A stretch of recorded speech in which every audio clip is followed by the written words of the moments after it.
Start करो। Start.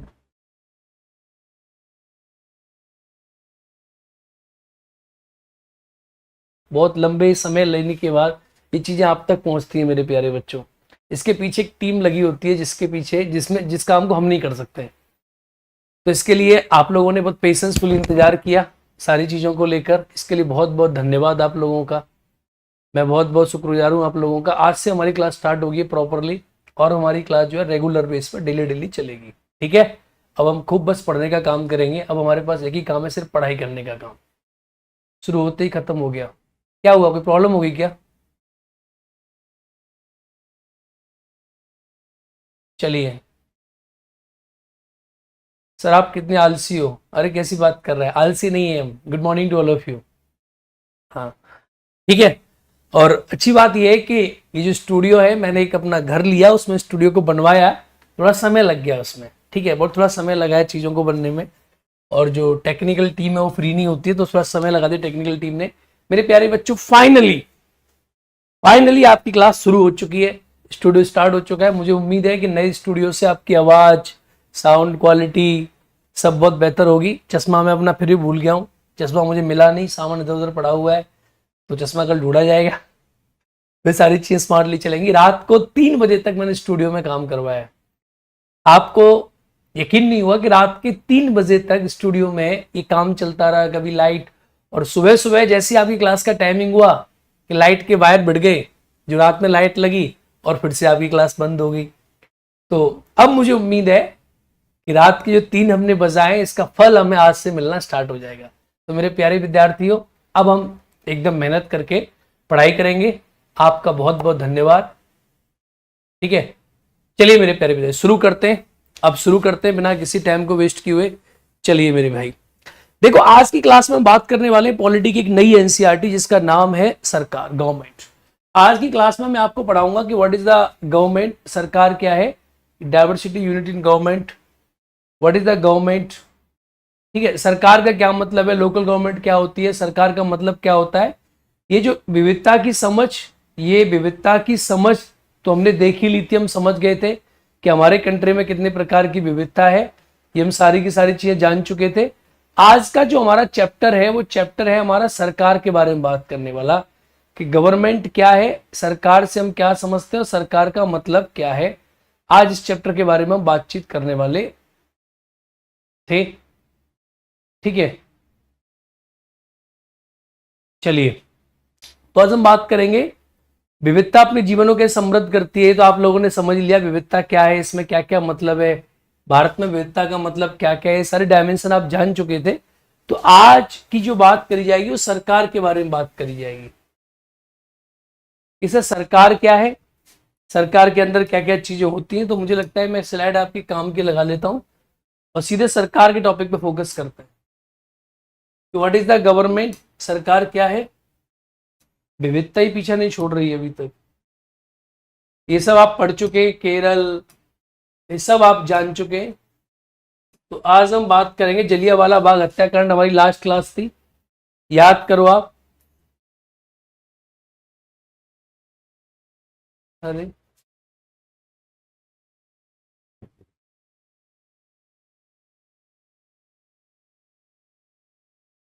मुझे लग रहा है कि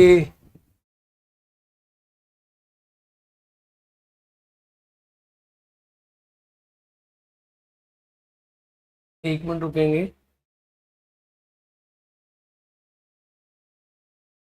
अभी तो मैंने, तो काटते कैसे है भाई।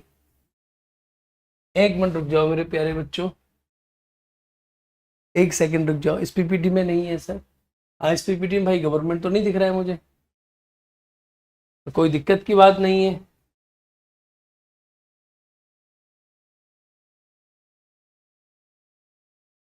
1 सेकंड रुक जाओ बस, आप 1 सेकंड की रुकेंगे। इस पीपीटी में नहीं है तो कहाँ चलेगी सरकार।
Hello hello.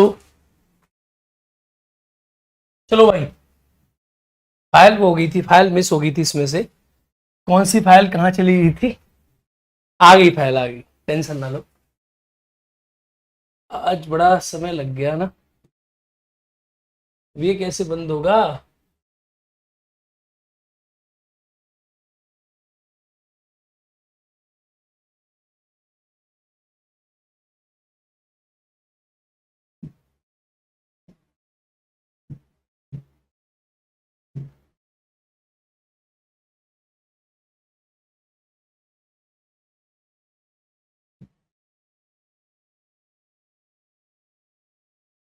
ये फाइल थी, थोड़ी फाइल आगे पीछे होगी, सॉरी फॉर दिस।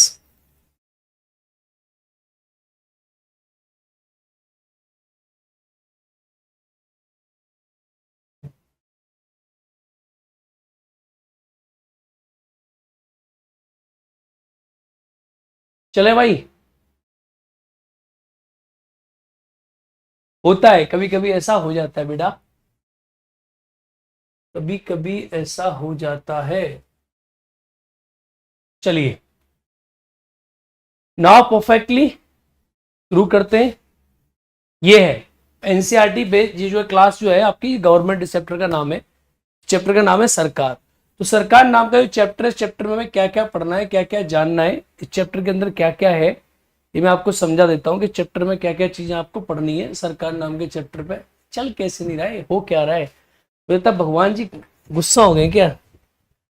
चल ही नहीं रहा है, कभी कुछ कभी कुछ कभी कुछ कभी कुछ।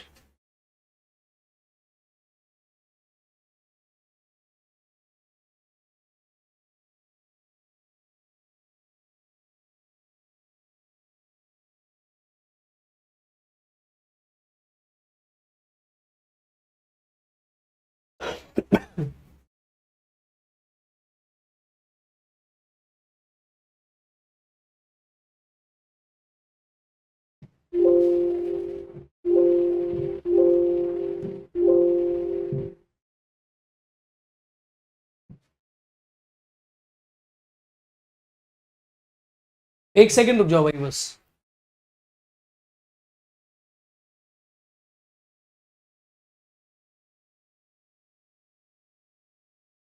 एक सेकंड रुको। अरे यार, सब मिठाई मिठाई सब चढ़ा दी है, लेकिन मिठाई चढ़ाने का मौका ही नहीं मिला मुझे, क्योंकि रात में तो स्टूडियो लगा है। अब तुम्हारी क्लास के बाद सब चढ़ाया जाएगा मिठाई।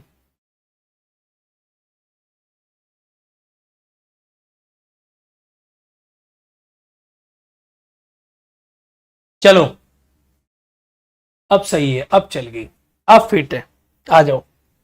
फाइनली तो आपको चैप्टर है, चैप्टर का नाम है सरकार। देखो गवर्नमेंट का जो चैप्टर होता है, इस चैप्टर में जो सरकार नाम का जो चैप्टर है, सरकार नाम के चैप्टर में हम जिन चीजों को जानने का प्रयास करते हैं। पहली बात तो हम जानेंगे सरकार क्या है, यानी आप सरकार से क्या समझते हैं, सरकार है क्या, सरकार का मायना क्या है, what is you mean by the government. सबसे पहला जो चैप्टर हम बात करेंगे, जो गवर्नमेंट जो है वो क्या है, सरकार का मतलब क्या है, सरकार बनती क्यों है। जैसे आपने आज तक सुना होगा सरकार का चुनाव हो रहा है, सरकार निर्वाचित की जा रही है, मोदी सरकार बन रही है, नई सरकार बन रही है, पुरानी सरकार चली जा रही है। तो सरकार का मतलब क्या है, और दूसरी बात है कि सरकार की हमें आवश्यकता क्यों पड़ी। आज हमारी कंट्री में अगर सरकार ना हो तो हम चल नहीं सकते क्या? यानी आज हमारे देश में सरकार की आपको जरूरत क्या है? क्या हम बिना सरकार के नहीं चल पाएंगे क्या? क्या सरकार बहुत जरूरी है? तो सरकार क्या है, सरकार जरूरी क्यों होती है, और सरकार कितने प्रकार की होती है, सरकार क्या है, पहला प्रश्न तो ये ढूंढेंगे इसके अंदर। सरकार जरूरी क्यों होती है, दूसरा ये ढूंढेंगे। और तीसरा जो चैप्टर आएगा उसमें बातचीत करेंगे सरकार कितने प्रकार की होती है, और सरकार का मतलब क्या होता है, सरकार के टाइप्स क्या होते हैं। सबसे पहले आप ये जानने की कोशिश करो सरकार का मतलब क्या है। तो मैं आपको एक बेसिक भाषा में बताऊं, देखो आज आप लोग हो, आज इस देश में आप लोग रह रहे हो, जब शुरुआत में कोई इंसान पैदा हुआ होगा उसको पता होगा सरकार होती है, राज्य होता है, स्टेट होती है, पुलिस होती है, आईएएस होता है, आईपीएस होता है, उसे पता होगा? आप मुझे बताओ, उसे पता होगा? गुड मॉर्निंग सर, अभी ठीक है, आप क्लास स्टार्ट करते हैं, कल से सारी चीजों के डाउट देखेंगे, सारी चीजें देखेंगे। मेरे प्यारे बच्चों, अब मुझे बताओ, आपको ये पता है कि जब आदमी पैदा हुआ होगा उसको सरकार पता होगी? नहीं ना जी, उसे राज्य पता होगा? नहीं ना जी, न वो सरकार को जानता न वो राज्य को जानता। तो ये सब कहां से आया मेरे सरकार? ये सब कहां से आया? ये राज्य कहां से आया? स्टेट कहां से आई? एक इंसान जब पैदा हुआ, कितना अच्छी दुनिया होगी ना, मस्त खाता होगा, मस्त पीता होगा, मस्त सो जाता होगा। तीन ही काम थे उसके पास, खाना पीना और सोना। बाद में आदमी बच्चे पैदा करने लग गया, और क्या काम था आदमी के पास? तो आदमी तो एकदम मस्त था। ये बाद में स्टेट कहां से आया? सरकार आ गई, ये करोगे ये नहीं करोगे, लॉज आ गए, कानून आ गए, ये कानून करना, ये काम करना, ये काम नहीं करना। तो इन सारी चीजों का जन्म कहां से हुआ मेरे प्यारे बच्चों? इस पॉइंट को जानने की कोशिश करते हैं, सारी चीजें पैदा कहां से हुई। आइए आपको समझाता हूं कुछ बेसिक सी बातें, जिससे कि आप इन चीजों को जानो। देखो पहले क्या हुआ, सबसे पहले जो हुआ होगा, जो शुरुआत हुई, सबसे पहले की चीजें कैसे बनेगी, तो सबसे पहले जो गवर्नमेंट की शुरुआत हुई, देखो सरकार कैसे बनी। सबसे पहले ये हुआ कि राज्य हुआ करता था। अब राज्य कैसे बना? तो इंसान जब पैदा हुआ तो मान के चलो कोई एक इंसान था, इसका नाम था छेदीलाल।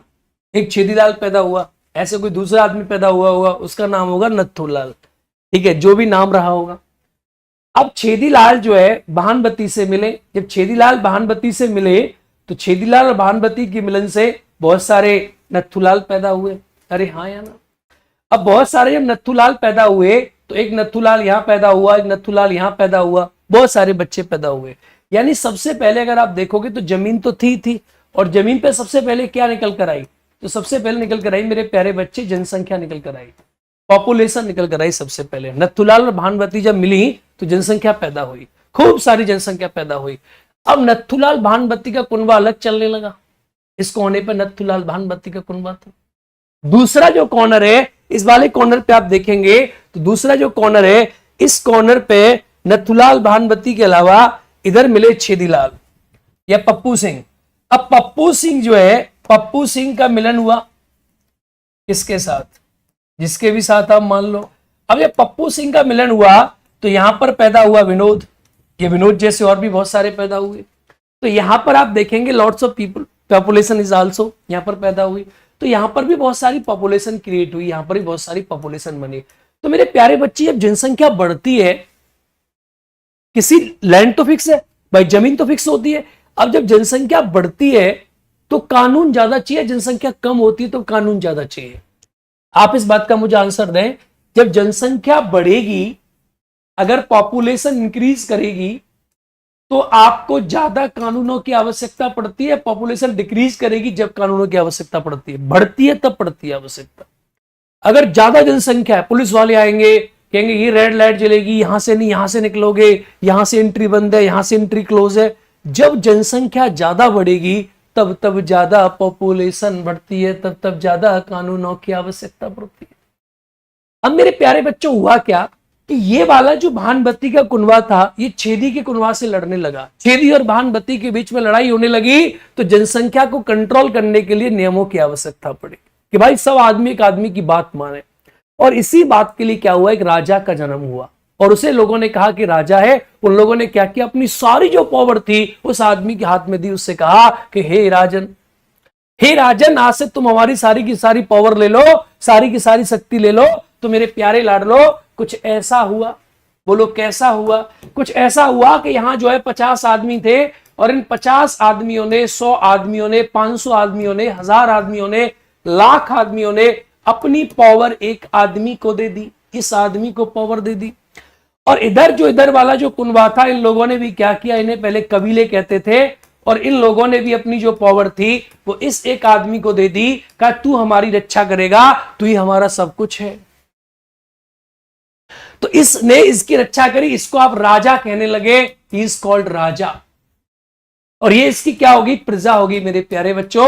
ये राजा का फिर राज्य कहलाने जाने लगा। इस राजा का ये राज्य है, इस राजा का ये राज्य है। इस राजा का काम था अपनी प्रजा की रक्षा करना।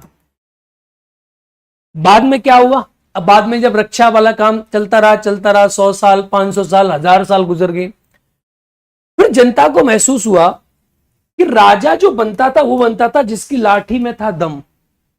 जिसकी लाठी में था दम वो बन जाता था राजा, जो नीचे वाले थे वो छूट जाते थे। तो बाद में क्या हुआ, जनता में से राजा कौन बनेगा, ये सबसे बड़ा मसला था मेरे प्यारे बच्चों। मैं आपको लिंक कर रहा हूं पुरानी वाली चीजों के साथ कि जनता में से राजा कौन बनेगा, ये सबसे बड़ा लफड़ा था मेरे प्यारे बच्चों। अब जनता में से राजा कौन बनेगा, लफड़ा था बहुत बड़ा। इसके लिए कई प्रकार के तंत्र आए। अरिस्टोक्रेसी आई कि जो आदमी पढ़ा लिखा होगा वो राजा बनेगा। प्लूटोक्रेसी आई, ऐसे ही ऑटोक्रेसी आ गई, जिसके डंडे में दम होगा वो राजा बनेगा। ऐसे बहुत प्रकार की क्रेसी आई कि राजा कौन बनेगा, राजा कौन बनेगा। कई कई प्रकार के राजाओं के चित्र रहे। कभी बोला कि जो पढ़ा लिखा होगा वो राजा बनेगा, कई बोला जो पावरफुल होगा वो राजा बनेगा, कोई बोला कि जिसके डंडे में दम होगा वो राजा बनेगा। कई प्रकार के राजा के सिस्टम चले। बाद में एक और क्रेसी आई जिसे आप कहते हैं लोकतंत्र, डेमोक्रेसी। और डेमोक्रेसी में ये रहा कि जनता है, जो डेमोज है, ये डेमोज जिसको निर्वाचित करेंगे, जिसको ये वोट देंगे वो राजा बनेगा और उसकी सरकार बनेगी मेरे प्यारे बच्चों। तो राजा का नाम खत्म होकर जैसे लोकतंत्र आया, इसे आप सरकार कहने लगे, गवर्नमेंट कहने लगे। अब जिस देश में सरकार जो है वो जनता द्वारा इलेक्टेड पीपुल से बनी होती है, उसको आप डेमोक्रेटिक गवर्नमेंट कहते हो, लोकतांत्रिक सरकार कहते हो। जैसे भारत है, तो भारत में जनता क्या करती है, जनता निर्वाचित करती है। अभी आप देखो चुनाव का माहौल चल रहा है, बहुत से लोग आएंगे, लाल पीले हरे गुलाबी नीले, आपने कभी नहीं देखे होंगे। वो एकदम बिल में से निकल के आएंगे, आपके पैर छुएंगे, आपसे कहेंगे दुनिया में सबसे अच्छे आदमी आप ही हो, मुझे वोट दो, मैं आपके जीवन का कल्याण कर दूंगा। तो इस प्रकार के जो लोग हैं मेरे प्यारे बच्चों, ये सरकार बनाते हैं, ये डेमोक्रेसी स्थापित करते हैं, गवर्नमेंट फ्रेम करते हैं। तो डेमोक्रेसी क्या होती है, जनता की सरकार को जनता के द्वारा चुना जाए, जनता के लिए, उससे आप government of the people, government for the people, bye the people, that is called democracy. इसे आप लोकतंत्र कहते हो। तो सरकार क्या होगी, सरकार एक प्रकार से आप ये कह सकते हो कि जो निर्वाचित लोग हैं, निर्वाचित लोगों के द्वारा सरकार बनती है।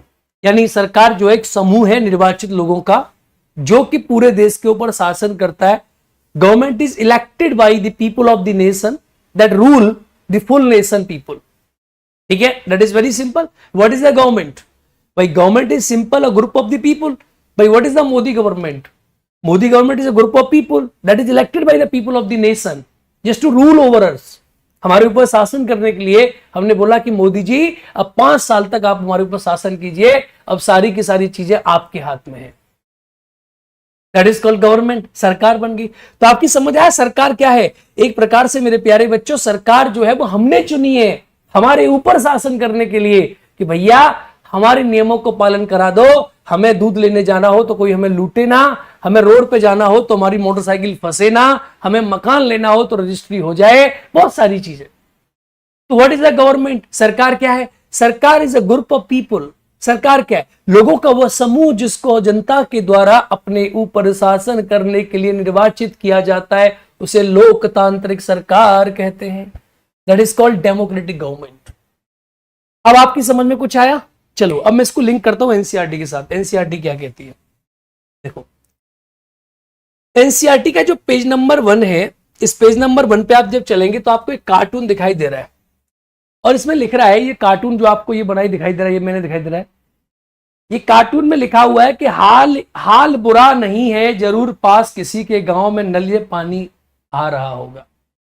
ठीक है, मैंने उससे छोटी माला बनाने के लिए कहा था, वो अच्छे दुबले पतले बुढ़े व्यक्ति और इतनी भारी माला का वजन संभाल नहीं पाएगा। ठीक है, एक कार्टून बने हुए और यहां लिखा हुआ है एक लाइन कि लोकतंत्र में एक कार्टूनिस्ट का काम है कि वह कार्टूनों के जरिए अपने अधिकारों का प्रयोग आलोचना करने, व्यंग करने तथा राजनेताओं की गलियों को ढूंढने के लिए करे। ये आर के लक्ष्मण ने कहा है। आर के लक्ष्मण एक बहुत ही फेमस कार्टूनिस्ट थे। हमारे कंट्री में जितने भी कार्टून आप देखते हो ना, एनसीईआरटी में या पुराने अखबारों में, ये सारे जो कार्टून बनाए वो आर के लक्ष्मण ने बनाए।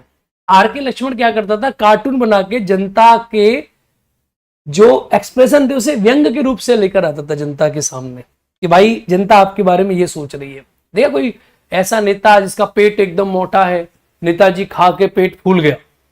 ये सब कार्टून जो आर के लक्ष्मण साहब ने बनाए थे, बहुत ही अच्छे व्यक्ति आर के लक्ष्मण साहब। चलिए आइए, सरकार क्या है, पहला टॉपिक ही कंसल्ट करते हैं। What is the government? Government है क्या मेरे प्यारे बच्चों? आइए मैं आपको समझाता चलूंगा, आप समझते चलेंगे। एनसीईआरटी क्या कहती है, पहले इस बात को देखो। हर एक देश को विभिन्न निर्णय लेने एवं काम करने के लिए सरकार की जरूरत होती है। Every country needs a government to make different decisions and actions. देखो सरकार वाकई बहुत जरूरी होती है। आज हमारी कंट्री पे, पाकिस्तान पे हमें अटैक करना है, इसका निर्धारण कौन करेगी? आज इंडिया को किसी इंटरनेशनल मैटर में अपनी बात क्या रखनी चाहिए, इसका निर्णय कौन करेगा? आप करोगे? अगर कोई कहते सरकार ही नहीं बनेगी सर, इसे कहते हैं एनार्की, या राज्य नहीं है या सरकार ही नहीं है, फिर तो सब कहेंगे पाकिस्तान को पीट दो, कोई कहेगा पाकिस्तान को मत पीटो, कुछ बात बनेगी? नहीं बनेगी। तो government is required to make different decisions and actions in the nation. किसी भी कंट्री में जो निर्णय लिए जाते हैं वो कौन लेती है? भाई पूरा देश तो निर्णय लेगा नहीं, 125 करोड़ देशवासियों का देश है हमारा। अगर सबसे बोल देंगे कि तुम ये निर्णय लो, तो कोई कहेगा पाकिस्तान को पीट दो, कोई कहेगा क्या करोगे पाकिस्तान को पीट कर? पाकिस्तान से अपने लड़कों की शादियां करके ले आओ, सचिन बना दो सबको, बहुत सारी सीमाओं को ले आओ। कोई कहेगा नहीं नहीं नहीं नहीं, ये सब काम नहीं करना। पाकिस्तान को खूब कूटो, कोई कहेगा पाकिस्तान को इंडिया में मिला लो, कोई कुछ कहेगा, कोई कुछ कहेगा, कुछ कहेगा। अलग अलग विचार हैं लोगों के, लेकिन अलग अलग विचार से अगर काम तो नहीं चलेगा ना, एक्शन कैसे लिए जाएंगे? तो इनके बिहाफ पर एक्शन लेने के लिए लोगों का समूह, उसी को आप सरकार कहते हो। मोदी जी उनके बिहाफ पर एक्शन लेते हैं। अब आप देखो, ये निर्णय कई विषयों पर संबंधित हो सकते हैं। सड़कें बनाना, स्कूल बनाना, बहुत ज्यादा महंगी हो जाने पर किसी चीज का दाम कैसे घटाया जाए, अथवा बिजली की आपूर्ति को कैसे बढ़ाया जाए।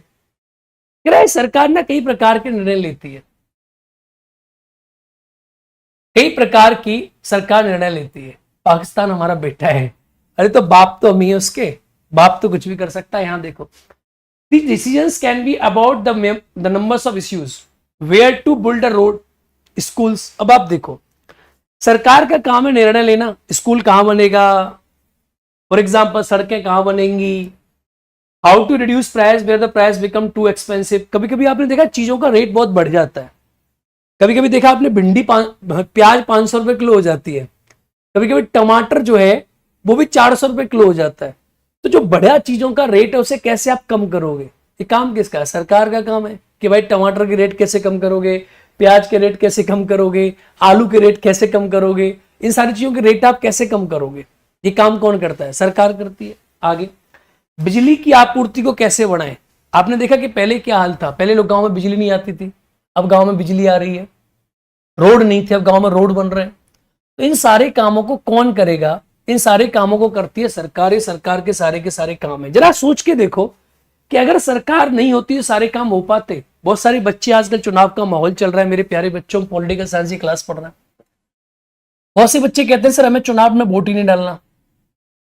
बहुत से बच्चे कहते हैं सर हमें सरकार से कोई मतलब ही नहीं है। मेरे प्यारे बच्चों, अगर सरकार ही नहीं होती तो आपके सारे काम कैसे होते?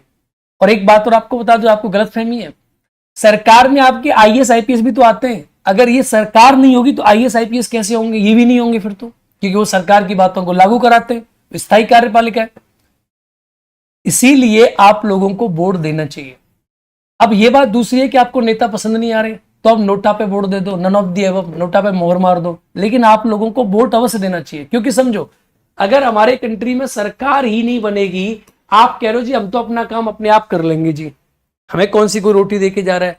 मेरे प्यारे बच्चों, आप अपना काम अपने आप अगर कर लेते, सरकार की आवश्यकता क्यों पड़ती? वही तो राम राज्य है। महात्मा गांधी वही तो कहते थे कि इस देश में लोग अपना काम अपने आप कर लेंगे, इस देश में लोगों को जरूरत ही नहीं है सरकार की। लेकिन वो राम राज्य था मेरे प्यारे बच्चों। देश में सरकार की आवश्यकता पड़ती है, और अगर आप वोट नहीं दोगे तो जो नेता तो बनेगा, इस कंट्री में से नेता कभी खत्म नहीं हो सकता। क्यों नहीं हो सकता? क्योंकि मेरे प्यारे बच्चों, ये कंट्री है डेमोक्रेसी है, और डेमोक्रेसी में नेता हमेशा रहेंगे। आप वोट ना दो तब भी नेता बनेंगे, आप वोट दो तब भी नेता बनेंगे। आपके वोट देने न देने से नेता बनना बंद नहीं होगा, क्योंकि कंट्री क्या, लोकतंत्र है, और लोकतंत्र में सरकार अवश्य बनेगी। मेरे प्यारे बच्चों, सरकार के बिना बने you can not run this country. The reason behind it that you can not take decisions because this country is collectively. आप 125 करोड़ लोगों के लिए how can you take a decision? आप एक बात सोचो, क्या आपके परिवार में आपकी बात मानी जाती है? नहीं ना, बहुत कठिन हो जाता है। मम्मी कहती है दही बना, मम्मी कहती है आज भिंडी बनेगी, बहन कहती है नहीं आज आलू गोभी बनेगी, इसी में लड़ाई हो जाती है। तो 125 करोड़ देशवासियों के लिए एक जैसी मुद्दे बनाना कितनी कठिन काम है। इट्स वेरी डिफिकल्ट टास्क मेरे प्यारे बच्चों, हाँ या ना? तो गवर्नमेंट इज वेरी रिक्वायर्ड, सरकार बहुत जरूरी है। आओ आगे देखते। सरकार कई सामाजिक मुद्दों पर भी कार्यवाही करती है। The government take actions also take actions on many social issues. Suppose करो भाई, सामाजिक मुद्दे क्या, कहीं पर देखो लड़कियों के साथ गलत काम हो जाता है, कहीं पर दहेज प्रथा के केस बहुत सारे आते हैं, कहीं पर कुछ, कहीं पर कुछ, कहीं पर कुछ, कई प्रकार की चीजें होती है। तो सरकार जो है सामाजिक मुद्दों पर भी कार्य करती है। कहीं लड़का लड़के शादी कर रहा है, कहीं लड़का लड़की शादी करता था, पहले लड़का लड़के शादी कर रहा है। एक तो अच्छा हुआ कि मैंने देखा है कि बिहार में एक वीडियो आई, एक लड़के ने बकरी से शादी कर ली। अब ऐसे लोगों को कौन कंट्रोल करेगा? सरकार कंट्रोल करेगी। उदाहरण के लिए सरकार गरीबों की मदद करने के लिए कई कार्यक्रम चलाती है। Government runs number of program to help the poor people, to help the poor people. Suppose जैसे आपने देखा मनरेगा है, तो मनरेगा जो चलाया जा रहा है वो कैसे चल रहा है? सरकार चला रही है। भाई आप दूसरे की मदद थोड़ी ना करोगे, आप तो कभी कर ही नहीं सकते दूसरे की मदद। मदद जो है वो सरकार ही करती है। अगले देखो, इसके अलावा वो अन्य महत्वपूर्ण काम भी करती है, जैसे डाक, रेल सेवाएं चलाना, ईटीसी, सब सरकार के काम है। ये आपको बताया जा रहा है कि गवर्नमेंट जो है बहुत सारे काम करती है, रेलवे चल रही है, डाक चल रही है। अब आपने अखबारों में बहुत सारी कटिंग पढ़ी होंगी मेरे प्यारे बच्चों, सरकार के कामगारों के अधिकारों की रक्षा की मांग, कि भाई सरकार से जनता मांग कर रही है कि जो लेबर है उनके अधिकारों की रक्षा की जाए। बाढ़ पीड़ितों के लिए सरकार की ओर से राहत सामग्री, कि जो बाढ़ आ गई है उन लोगों को राहत सामग्री सरकार देना चाह रही है। प्याज की दर उछाल, सरकार ने प्याज के दाम तय किए। सरकार कह रही है कि भाई प्याज की जो दर है उसमें उछाल आ गया है और सरकार जो है वो प्याज के जो दाम है उन्हें तय कर रही है। अगला पॉइंट, चलिए, सर्वोच्च न्यायालय के लिए 5 न्यायाधीश की सरकार, बहुत बढ़िया। कोयला बिजली विभागों का पुनर्गठन के पक्ष में सरकार, सरकार ने 15,000 से अधिक गांवों की सूखाग्रस्त किया घोषित। तो आपने बहुत सारी अखबार में कटिंग पढ़ी होंगी, सरकार सरकार सरकार सरकार सरकार, ठीक है, सरकार सरकार सरकार। आइए लेट्स सी गवर्नमेंट। सरकार का काम है, अब ना देखें आप, सरकार का काम है देश की सीमाओं की सुरक्षा करना, दूसरों की शांतिपूर्ण संबंध बनाए रखना। आप सभी जानते हैं गवर्नमेंट का काम क्या है, कि भाई देश की सीमाओं की रक्षा करो, आप कोई पाकिस्तान अटैक ना करे, चाइना अटैक ना करे, और दूसरों के साथ शांतिपूर्ण पीसफुल रिलेशंस हम बनाकर रखें, गवर्नमेंट का काम है। उसकी जिम्मेदारी है सुनिश्चित करना कि देश में सभी नागरिकों को पर्याप्त भोजन और अच्छी स्वास्थ्य सुविधाएं मिले। देखो सरकार के काम पढ़ रहे हो आप, कितनी अच्छी बात है। आप सरकार का चुनाव हो रहा है और आप सरकार के काम पढ़ रहे हो, कितना अच्छा सौभाग्य आपका कि आप सरकार के बारे में पढ़ रहे हो। सरकार का चुनाव चल रहा है और आप सरकार के बारे में अभी पढ़ रहे हो, ठीक है, ध्यान से पढ़ो। सरकार का काम है कि बहुत से लोगों की रिस्पॉन्सिबिलिटी पूरा करना, जिनके पास एडिक्वेट फूड नहीं है, खाना नहीं है, हेल्थ फैसिलिटीज नहीं है। आप सोच के देखो, अगर सरकार नहीं होती तो क्या आपको पीडीएस मिलता? नहीं मिलता। सरकार नहीं होती क्या आपको स्कूल मिलते फ्री? नहीं मिलते। सरकार नहीं होती तो क्या आपको मेडिकल फैसिलिटी मिलती, सरकारी हॉस्पिटल मिलते? नहीं मिलते। ये सरकार के सारे काम है कि लोगों को हेल्थ दे, लोगों को क्या करे, लोगों को नौकरी दे, लोगों को रोजगार दे, लोगों को खाना दे। क्योंकि सरकार क्या करे, सरकार जनता ने चुनी है, तो सरकार का काम है जनता को खुश करना, जो पहले राजा किया करता था। जब कोई प्राकृतिक आपदा आ जाती है, जैसे सुनामी आ गई, भूकंप आ गया, तो सरकार मुख्य रूप से बाढ़ पीड़ितों की सहायता भी करती है। सरकार, आप देखते हो भूकंप आ गया, सुनामी आ गई, कोविड आ गया, तो government help in any kind of, अगर कोई अर्थक्वेक आ गया या किसी प्रकार की कोई क्लाइमेट आ गया, तो गवर्नमेंट सारी चीजों की हेल्प करती है। अब मेरे प्यारे बच्चों, इन शॉर्ट इन बातों को अगर मैं चाहता तो आपको इस बोर्ड के ऊपर लिख के ऐसे बता देता कि ये सारे के सारे सरकार के काम है। लेकिन मेरे प्यारे लाडलो, आप एनसीईआरटी को टू द पॉइंट पढ़ते चलो। हम दिन में 4 घंटा पढ़ लेंगे, लेकिन आप एनसीईआरटी को टू द पॉइंट पढ़ते चलो कि what is the rules of the government, क्या है सरकार। कुछ समझ में आ रहा है? जितनी चीजें पढ़ोगे इतना कुछ समझ आएगा। अगर कोई ये विवाद होता है कि अपराध करता है या लोग, तो न्यायालय जाते हैं। अगर मान लो कोई विवाद हुआ कि भाई तूने मुझे मारा या तूने मुझे नहीं मारा, तो people go to the court. आगे कह रहा है कि न्यायालय भी सरकार का ही अंग है। कितनी बड़ी बात यहां लिखी है। इसका मतलब सरकार आपकी लड़ाई झगड़े को भी सुलझाती है। अब बहुत से बच्चे कहेंगे सर न्यायालय राज्य की परिभाषा में तो नहीं आता। मेरे प्यारे बच्चों, न्यायालय राज्य की परिभाषा में नहीं आता, आर्टिकल 12 में नहीं आता, संविधान के आर्टिकल 12 में आपको न्यायालय देखने को नहीं मिलेगा। लेकिन वैसे जो न्यायालय है उसको आप सिंपल तरीका से कहेंगे कि न्यायालय जो है वो सरकार का अंग ही है। सरकार का पार्ट है। शायद आपको ये जानकर आश्चर्य होगा कि सरकार इतना सब कुछ कैसे पाती है, सरकार के लिए इन कामों को करना क्यों जरूरी है। अगला पॉइंट आपको बताया जा रहा है कि सरकार इन सारी कामों को करने के लिए सरकार इतना पैसा कहां से पाती है और सरकार इन सारे कामों को क्यों करती है। भाई सरकार को क्या जरूरत है, सरकार आपकी हेल्थ फैसिलिटी दे रही है आपको, है ना, सोच के देखो। क्या जरूरी है, सरकार आपको स्कूल दे रही है, सोच के देखो। क्या जरूरी है, सरकार आपको रेलवे दे रही है, क्या जरूरी है। ये सारे काम सरकार क्यों कर रही है और ये सारे काम सरकार कहां से पैसा लेके करती है। बहुत से लोग कहेंगे सर टैक्स से पैसा लेके सरकार करती है, बात तो ठीक है, लेकिन आप सोचो, एनसीईआरटी का मतलब होता है सोचना, जस्ट थिंक, सरकार ये सब काम कैसे कर रही है। सर्वोच्च न्यायालय, भारत पेट्रोलियम, ये सब देखो सरकार के अंग आपको दिखाई दे रहे होंगे, बहुत बढ़िया। अब आइए अगला पॉइंट ध्यान देते हैं। जब लोग इकट्ठे रहते हैं तो काम करते हैं तो कुछ हद तक एक व्यवस्था की जरूरत होती है जिससे आवश्यक निर्णय लिए जा सकते हैं। देखो ये पहला वाला पॉइंट आपके सामने निकल कर आया है कि जब लोग इकट्ठे रहते हैं, हमारी कंट्री में 125 करोड़ देशवासी रह रहे हैं, आजकल तो आप कैसे 150 करोड़ लोग रह रहे हैं। जब 150 करोड़ लोग इकट्ठे रहते हैं, वो काम करते हैं तो कुछ हद तक व्यवस्था की जरूरत होती है। When the people live and work together, there needs to be some mechanism by which necessary decisions can be taken. भाई जब लोग इकट्ठे रहेंगे तो जब लोगों को निर्णय लेने की सरकार की आवश्यकता पड़ी, कोई मैकेनिज्म तो लोगों के पास होना चाहिए, नहीं होना चाहिए। एक बात सोचो, आप इकट्ठे रह रहे हो, 1000 लोग हैं, 2000 लोग हैं, 10,000 लोग हैं, तो लोगों को कोई मैकेनिज्म चाहिए कि नहीं चाहिए जिससे लोग निर्णय ले सकें, लोग जिससे काम कर सकें। वही तो सरकार है। अगर हमारे देश में 150 करोड़ देशवासी रह रहे हैं, अब 150 करोड़ देशवासियों को अगर कोई काम करना होगा तो हम सारे तो एक बार में नहीं कर पाएंगे। हमारे ऊपर कोई चाहिए जो हमारे बिहाफ पर निर्णय ले, वही तो सरकार है। आगे देखो, कुछ नियमों की जरूरत होती है जो सब पर लागू होते हैं। मैंने आपको सिखाया था यही संविधान है। भाई आप पूरे कंट्री को जब चलाओगे तो यू नीड सर्टेन रूल्स, आपको कुछ नियम चाहिए। अब वो नियम ही जो है वो पूरे कंट्री के लोगों को चलाते हैं। उन नियमों को लागू कौन करेगा। आपने संविधान बना लिया, सर संविधान जो है वो नियमों का समुच्चय है, constitution is a set of the rules, पर आप उन नियमों को लागू कैसे करोगे मेरे प्यारे बच्चों। उन नियमों को लागू करने के लिए आपको क्या चाहिए, आपको नियमों को लागू करने के लिए कोई लोग चाहिए ना, आईएएस चाहिए, आईपीएस चाहिए।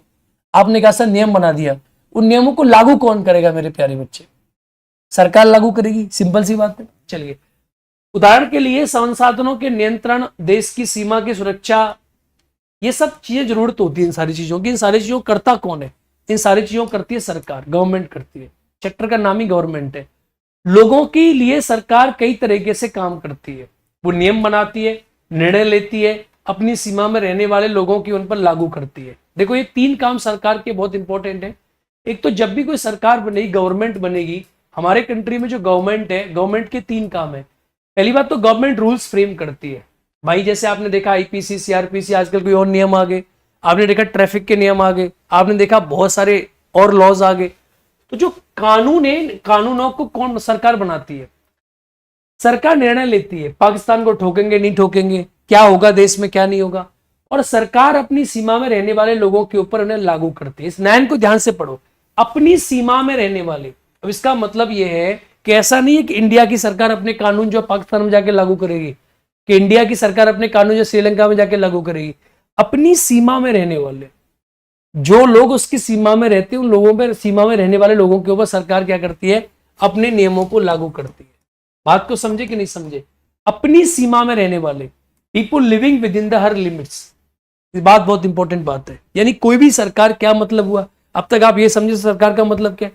सरकार का मतलब है कि सरकार लोगों के ऊपर चुनी जाती है, जो लोगों के लिए निर्णय लेती है, लोगों की सुरक्षा करती है, लोगों के लिए विकास करती है, लोगों के लिए रोटी पानी कपड़ा दवा, अरविंद केजरीवाल ने दारू का भी इंतजाम कर दिया था, इसका इंतजाम करती है। सरकार के सारे काम है मेरे प्यारे बच्चों। ठीक है, चलिए अगला पॉइंट। अब आपको पता है कि सरकार कितनी सारी अलग अलग चीजों के लिए जिम्मेदार है। पता चला कि आपको नहीं पता चला? अभी तक मुझे बताओ कि आपको पता चला कि सरकार किन किन चीजों के लिए जिम्मेदार है। सर नोट्स के बारे में बताएं। बेटा नोट्स की कोई आवश्यकता नहीं, इसी को सिंपल पढ़ना है। इसमें क्या नोट्स आपको चाहिए, आप एक हेडिंग डालो, सरकार क्या काम करती है। अभी तक आपने ये समझा कि सरकार किस चीज रिस्पॉन्सिबल है, हाँ या ना? समझ गए सरकार क्या काम करती है? Now that you know how the government responsible for so many different things, आपकी समझ में आए? आगे लिख रहा है तो क्या आप ये सोच सकते हो कि सरकार ये सारे इंतजाम कैसे करती होगी? अगला पॉइंट आपसे पूछ रहा है कि जितने भी आपने आपको काम सुने अभी आपने, रेलवे ये वो, सरकार ये सारे काम करती कैसे है? अब अगले पॉइंट पे डिस्कस करेंगे कि सरकार ये सारे काम कैसे करती है, सरकार के पास पैसा कहां से आता है, सरकार के पास पावर कहां से आती है। अगले स्टेप के बारे में यहां बातचीत करेंगे। चलो अगला स्टेप क्या कह रहा है? दरअसल सरकार अलग अलग स्तरों पर काम करती है। कह रहा है कि सरकार के अलग अलग स्तर है। भाई हमारी कंट्री में आप देखेंगे, देखो अगर मैं इस एनसीईआरटी को मिटा दूं और यहां से अपनी लैंग्वेज में आपको बताऊं कि भाई सरकार सारे काम करती है, सरकार के पास पैसा कहां से आता है? अब मेरे प्यारे बच्चों, सरकार के पास जो पैसा आता है वो टैक्स से आता है। टैक्स कौन देता? टैक्स देती जनता। तो जनता क्या करती है? टैक्स देती है, और इसी जनता के टैक्स से सरकार क्या करती है? इस पैसे से इसी जनता का क्या करती है? कल्याण करती है। पहले सरकार का काम यही नहीं था। पहले सरकार ये काम नहीं करती थी, पहले सरकार करती सुरक्षा का काम। तो पहले आप बोलते थे पुलिस स्टेट। आजकल क्या हो रहा है? आजकल जो सरकार काम कर रही है वो कर रही है वेलफेयर का काम। तो आजकल राज्य का जो रोल हो गया वो क्या हो गया भाई? आज के जमाने में जो स्टेट है वो कैसा स्टेट है? आज के जमाने में स्टेट है वेलफेयर स्टेट है। और पहले कैसा था? पहले हुआ करता था पुलिस स्टेट, पुलिस राज्य। आज कैसा है?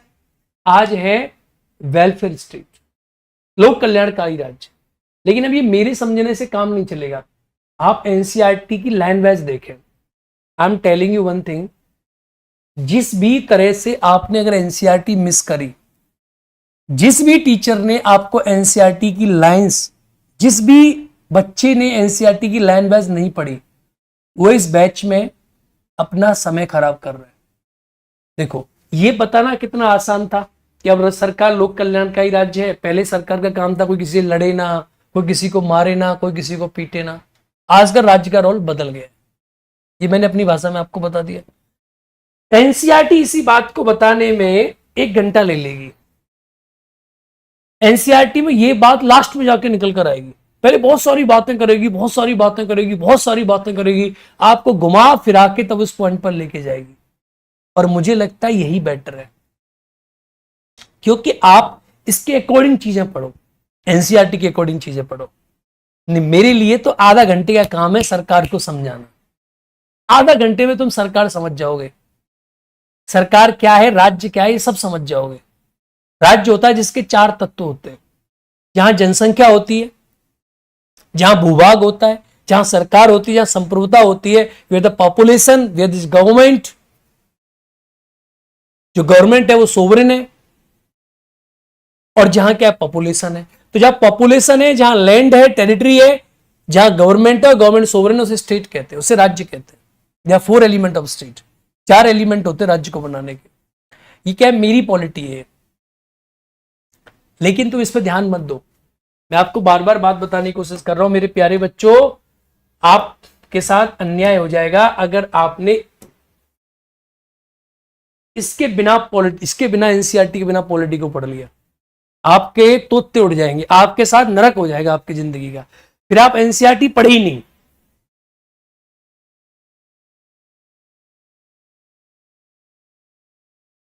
ठीक है, चलो आओ यहीं से देखो।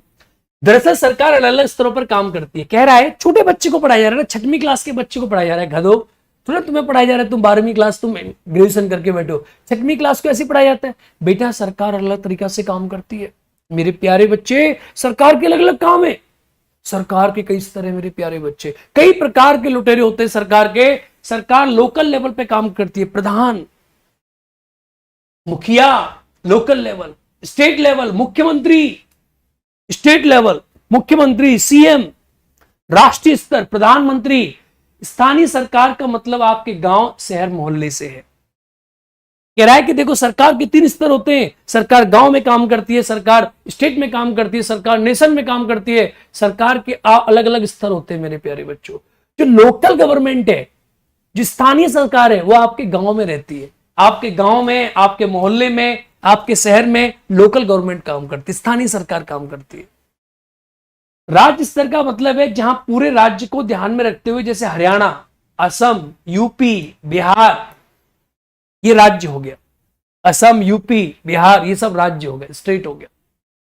और राष्ट्र का मतलब हुआ कि पूरा देश मेरे प्यारे बच्चों। देखो आपको बताया जा रहा है कि मानचित्र में देखें, ये आपको राज्य दिखाई दे रहे हैं, यूपी, बिहार, छत्तीसगढ़, झारखंड। आज आप देखेंगे तो हमारे कंट्री के ये सारे के सारे आपको स्टेट दिखाई दे रहे हैं, ये राज्य आपको दिखाई दे रहे हैं।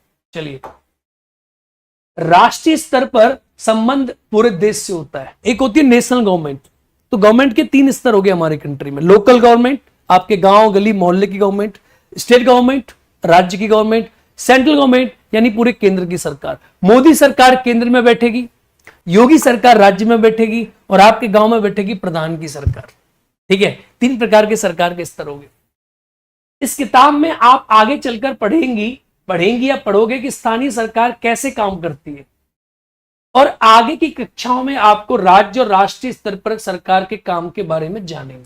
देखो आपको क्या बताया गया, इस वाले चैप्टर में आपको ये पढ़ाया जाएगा कि जो नीचे की सरकार है वो कैसे काम करती है। अब पढ़ाने का तरीका क्या है, कह रहा है कि जो सरकार के जो मॉडल होते हैं, इस सरकार के मॉडल 3 तरीका से होते हैं। हम तो ऐसे पढ़ते हैं पॉलिटी में कि पहले हम नेशनल सरकार, राष्ट्र की सरकार पढ़ते हैं, यूनियन पढ़ते हैं हम पहले, फिर हम पढ़ते हैं राज्य सरकार, स्टेट गवर्नमेंट पढ़ते हैं, भाग 6 कि राज्य क्या है, और फिर कह रहा है कि नीचे आती है ग्राम पंचायत।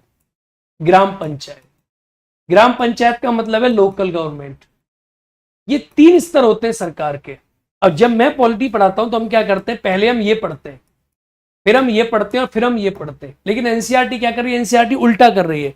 एनसीईआरटी कह रही है कि पहले मैं आपको ये पढ़ाऊंगी, फिर मैं आपको ये पढ़ाऊंगी, फिर मैं आपको ये पढ़ाऊंगी। मैंने आपसे क्या कहा, एनसीईआरटी का पर्पस ही यही है कि नीचे से लेकर आपको ऊपर तक लेके जाती है एनसीईआरटी।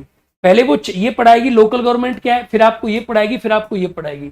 यानी मेरी पॉलिटी से उल्टा, मैं पॉलिटी में पहले ये पढ़ाता हूं संघ सरकार क्या है, राष्ट्रपति क्या है, उपराष्ट्रपति क्या है, संघ सरकार का मतलब क्या है, यूनियन गवर्नमेंट क्या है, फिर हम राज्य में आते हैं, यूपी बिहार में आते हैं, फिर हम गांव में आ जाते हैं। ये क्या कर रही है, पहले आपको गांव लेके चल रही है कि पहले गांव पढ़ेंगे, फिर स्टेट पढ़ेंगे, फिर राज्य पढ़ेंगे। तो दोनों का तरीका एकदम कंप्लीटली अलग अलग है।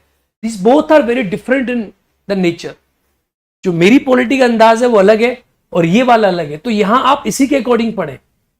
ये बात आपकी समझ में आज तक आई है या नहीं आई है? Read NCERT with the full sense of NCERT.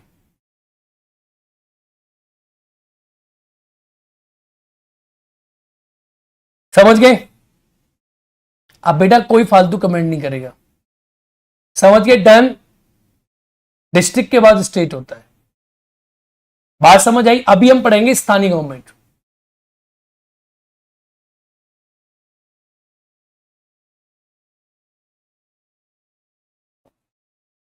बेटा यही चैप्टर है गवर्नमेंट, वो एक ही चैप्टर था। समझ गए? बात वही हुआ, लेकिन तरीके अलग अलग है। Method are very different. ठीक है? अब बुद्धि में से अगर जिनको पॉलिटी पढ़नी है ना, वो अलग से पॉलिटी का बैच ज्वाइन कर लेना, मजा आ जाएगा कसम से। इस एनसीईआरटी को पढ़ने के बाद पढ़ना उसको। जो बच्चे बिल्कुल नहीं जानते या जो बच्चे पढ़ चुके पहले पॉलिटी, वो एनसीईआरटी को पढ़ेंगे तो कुछ समझ में आ रहा होगा। ये मौलिक बातें कर रही है। 6वीं क्लास का बच्चा क्या होता है, पकड़ो कान पे थप्पड़ लगाओ उसके, मम्मी पापा ए। तो 6वीं क्लास के बच्चे को पढ़ाया जा रहा है। आप कौन सी क्लास के बच्चे हो? आपके खुद के बच्चे 6वीं क्लास लायक होने वाले होंगे थोड़े दिन के बाद, तो उस अकॉर्डिंग पढ़ो। 6वीं क्लास का बच्चा क्या ही पढ़ता होगा। चलो आओ मजे से पढ़ो। देखो क्या कहती है, सुनो ध्यान से। सरकार कानून बनाती है और देश में रहने वाले सभी लोगों को वो कानून मानने होते हैं। इस लाइन को ध्यान से समझो। गुरु सरकार बनाती है कानून और देश में रहने वाले सभी लोगों को वो कानून मानने होते हैं। अगर आप इन कानूनों को नहीं मानोगे, government makes laws and everybody living in the country has to be obey these laws.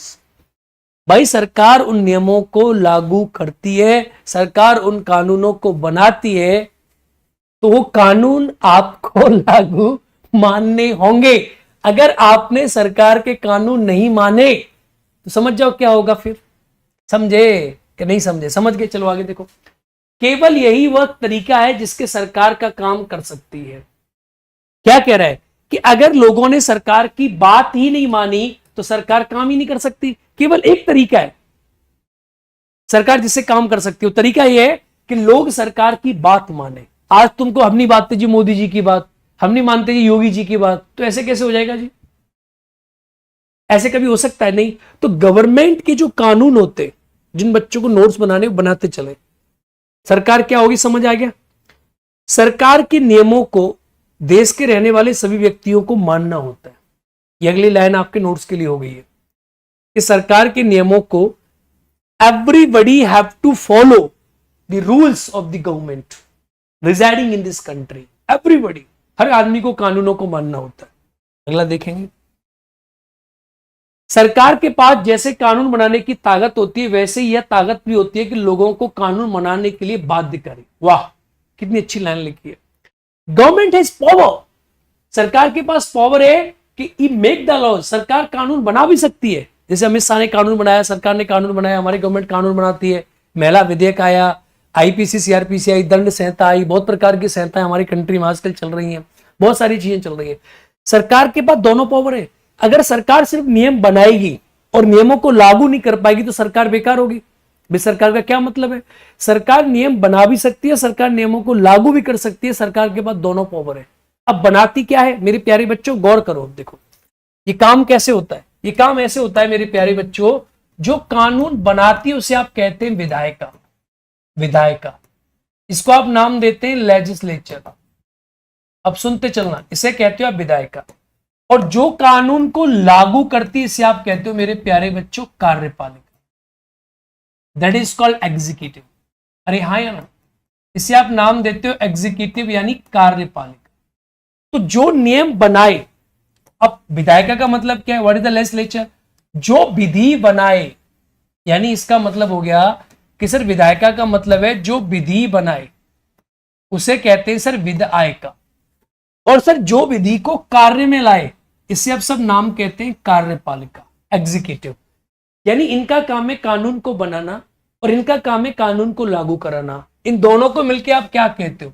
इन दोनों को मिलकर आप सरकार का नाम देते हो कि सर है ये सब सरकारी। फॉर एग्जाम्पल, अभी जो एमपी का चुनाव हो रहा है, तो एमपी का चुनाव होके जो मेंबर ऑफ पार्लियामेंट बनेंगे आपके, वो मेंबर ऑफ पार्लियामेंट कहां जाएंगे? विधायिका में जाएंगे। अरे हाँ या ना, यहां पर जाएंगे सारे के सारे नेता। अब इन नेताओं ने जो कानून बनाया, उस कानून को लागू कौन करेगी? कार्यपालिका। हमारे कंट्री में दो प्रकार की कार्यपालिका होती है मेरे प्यारे बच्चों। एक होती है स्थायी कार्यपालिका, जिसे आप नाम देते हैं परमानेंट एग्जीक्यूटिव, और एक होती है अस्थायी कार्यपालिका, जिसे आप नाम देते हैं नॉन परमानेंट एग्जीक्यूटिव। यानी हमारे कंट्री में दो प्रकार की कार्यपालिका है, एक परमानेंट एग्जीक्यूटिव है, एक नॉन परमानेंट एग्जीक्यूटिव है। ठीक है, दो प्रकार की कार्यपालिका है। ठीक है, एक ये है हमारे पास, दूसरी कार्यपालिका ये है। अब जो हमारे पास मेरे प्यारे बच्चों जो स्थायी कार्यपालिका होती है, ये वाली, ये जो कार्यपालिका है, इसमें आईएएस आईपीएस बनते हैं। जैसे आप आईएएस है, आप आईपीएस है, तो आप ये स्थायी कार्यपालिका है, परमानेंट बनी हुई है। और जो आपके मंत्री मिनिस्टर्स होते हैं ना, वो क्या होते हैं? अस्थायी कार्यपालिका होते हैं। अस्थायी का मतलब नॉन परमानेंट, 5 साल के लिए है, 5 साल के बाद चले गए। तो दोनों मिलकर आपस में काम करते हैं। अगर आप चुनाव में वोट ही नहीं डालोगे तो मेरे प्यारे बच्चे यही नहीं बनेगी। अब जब चुनाव में आप वोट नहीं डालोगे तो ये कैसे काम करेंगे? इसका मतलब ये हुआ कि अगर आपने चुनाव में वोट नहीं डाला तो आईएएस आईपीएस भी कोई काम नहीं कर सकते, क्योंकि आईएएस आईपीएस का काम है इसके द्वारा बनाए गए कानूनों को लागू करना। बात समझे? ये है दोनों सरकार ही। देखा आईएएस की गाड़ी पे क्या लिखा रहता है? भारत सरकार, उत्तर प्रदेश सरकार। देखा नहीं देखा? वो है तो सरकार ही ना। तो ये सरकार की कार्यपालिका के अंग है, एग्जीक्यूटिव के अंग है। वो सरकार के नियमों को लागू कराते हैं।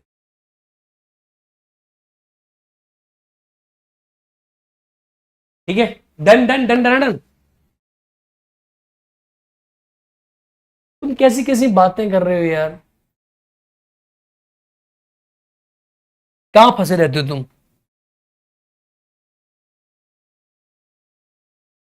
ओ भाई, समझे नहीं समझे? यहां पॉइंट पे आओ। चलो देखो, यहां देख, चलो। तो सरकार के पास वैसी ताकत होती है लोगों को कानून बनवाने के लिए बाध्य करे। अब ये सरकार के पास जो पावर है, अगर सरकार नियमों को लागू नहीं कर पा रही है, सरकार नियमों को लागू नहीं कर पा रही, यही संभव होता है कि सरकार आपकी कंट्री बनती है, सरकार के पास ये पावर होनी चाहिए, सरकार नियमों को लागू कैसे करेगी और सरकार के लोग बात कैसे मानेंगे। उदाहरण के लिए एक कानून है कि गाड़ी चलाने वाले के पास लाइसेंस होना चाहिए, कानून है हमारी कंट्री में। अगर गाड़ी चलाने के बाद लाइसेंस नहीं है तो आप जान सकते हैं अगर कोई लाइसेंस के बिना गाड़ी चलाते हुए पकड़ा जाए तो जेल की सजा काटनी पड़ती है, जुर्माना भरना पड़ता है। ये क्या एक कानून है, लॉ बना हुआ है। तो अगर आप इस लॉ का पालन नहीं करोगे तो आपको या तो जेल जाना पड़ेगा, फाइन देना पड़ेगा। सरकार जो कार्यवाही कर सकती है उसके अलावा अगर लोगों को लगे कि किसी कानून का ढंग से पालन नहीं हो रहा है तो वे भी कुछ कदम उठा सकते हैं। अब एक अच्छी बात यहां और पकड़ो, यहां लिखा है कि सरकार अपने नियमों को लागू कराती है। अगर लोगों को लगता है कि नियम सही से पालन नहीं हो रहा है तो जनता भी सरकार की मदद कर सकती है। यानी सरकार जनता में से ही बनी है, क्योंकि जनता ने ही क्या किया है। अब मेरे पॉइंट पे आ जाओ, जनता ने क्या किया भाई, हम ही लोग क्या करेंगे, हम ही लोग, अभी एमपी का चुनाव हो रहा है, हम ही लोग पूरे देश से एमपीज को चुन के विधायिका में बिठा देंगे। भाई हमारे ही आदमी तो हैं, अगर मान लो किसी ने वोट नहीं दिया तो मत दे, हमारे ही आदमी तो जाएंगे। यानी जो एमपी बनेंगे, जो मेंबर ऑफ पार्लियामेंट बनेंगे, वो जनता में से बनेंगे और वही मेंबर ऑफ पार्लियामेंट हमारी कंट्री के लिए कानून बनाएंगे। तो आपके पास ये मौका होता है सबसे बड़ा कि इस समय किसको आप चाहते हो कि कौन आपके लिए कानून बनाए। यानी दिस इज द ओनली मौका कि आप जो चाहते हो कि आपके लिए कानून कौन बनाए। क्यों आपके लिए कानून बनाएगी विधायिका, और विधायिका में कौन होते हैं, एमपी होते हैं, एमएलए होते हैं। तो अभी आप एमपी का चुनाव कर रहे हो तो यही एमपी जाके विधायिका में बैठेंगे और यही विधायिका कानून बनाएगी और उसी कानून को लागू करेगी कार्यपालिका। इसका मतलब क्या हुआ मेरे प्यारे बच्चों, आप जरा एक पॉइंट में समझो। हमारे कंट्री में आप लोगों को गलतफहमी होती है कि सर आईएएस आईपीएस, बेटा आईएएस आईपीएस से ज्यादा इंपॉर्टेंट होते हैं विधायिका के अंदर। अगर आईपीएस आईएएस का काम क्या है, नियमों को लागू कराना। अगर नियम ही नहीं होंगे तो लागू कैसे होंगे, कभी आपने सोचा? अगर नियम ही नहीं होंगे तो लागू कैसे होंगे? तो नियम कौन बनाती है, विधायिका। तो जो आप एमपी अभी चुनोगे यही एमपी तो नियम बनाएंगे, और चुने किसने, जनता ने चुने। बड़ी सिंपल सी बात है। चलिए अगला पॉइंट पे आ जाइए। उदाहरण के लिए अगर किसी व्यक्ति को यह लगे कि उसके धर्म या उसकी जाति के कारण किसी नौकरी में नहीं लिया जा रहा है तो न्यायालय जा सकता है और दावा कर सकता है कि कानून का पालन नहीं हो रहा है। तब न्यायालय आदेश देगा क्या कदम उठाने की जरूरत है। देखो इसको जरा कौन से देखेंगे यहां। अगर आपको यह लगता है कि सरकार जो है वो सही से कानून नहीं बना रही है तो आपके पास एक और हथियार है। आप देखो, नोटिस करो इस पॉइंट को। आपने कहा गुरुजी विधायिका बन गई, हमने एमपी का चुनाव कर दिया तो गुरुजी ये विधायिका बन गई।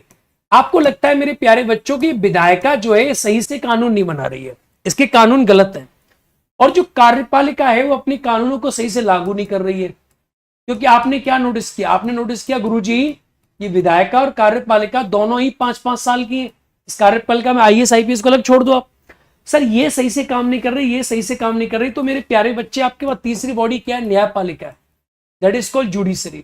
अगर आपको लगता है कि ये जो कानून है उस कानूनों को सही प्रकार से विधायिका नहीं बना रही है और कार्यपालिका सही से लागू नहीं कर रही है तो आप उस कानूनों के लिए यहां जाओ, न्यायपालिका जाओ।